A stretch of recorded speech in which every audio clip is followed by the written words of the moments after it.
नागरिकांनी सांगितलं की इथं खेळण्याचे बॉल वगैरे लागतात ना इथं, आणि परत खेळणी पण जे व्यायामाची खेळणी आहेत सामान ते थोडं नादुरुस्त आहे, ते दुरुस्ती करून द्या. आणि कंपाऊंड आणि झाडांचे ट्रिमिंग वगैरे अशा बऱ्याच समस्या मांडल्यात आणि त्यातल्या अर्ध्या आपण शंकांचं त्यांचं निरासन पण केलेलं आहे.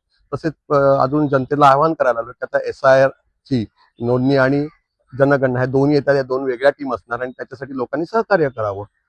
SIRचं करताना प्रत्येक व्यक्तीला जाऊन मतदान 2002च्या यादीप्रमाणे घरी जाऊन प्रत्येक महिलाचा फॉर्म महिलेच्या हातात जाता, त्याचा फॉर्म त्याच्या हातातच देण्याची पद्धत आहे. आणि ते ऑफिसर एकदा घरात 3च वेळा येणार आहेत. म्हणजे तर तेव्हा जेव्हा लोकांनी यावं, तर त्यांचा अधिकार येईल, त्यांचा नंबर घ्यावा, ताकी त्यांचा मुलगा किंवा कोण जे घराच्या बाहेर असतील ते आल्यावर त्यांना बोलवून तो फॉर्म भरून घेण्यात यावा. आणि मतमोजणीसाठी शिक्षक लोक, नवीन नोंदणीसाठी जनगणनेसाठी शिक्षक लोक येणार आहेत, ते वेगळे येणार आहेत. तर 2 वेळा एप्रिल ते मे महिन्यात हे अभियान चालणार आहे. तर जे गावाला जायचे तर सुट्ट्या वगैरे सगळ्यांनी ऍडजस्ट कराव्या आणि लक्षात ठेवावं की ही जनगणना येणार आहे, कुठं सुट्टीला जायच्या आधी, त्याचं आवाहन केलेलं आहे.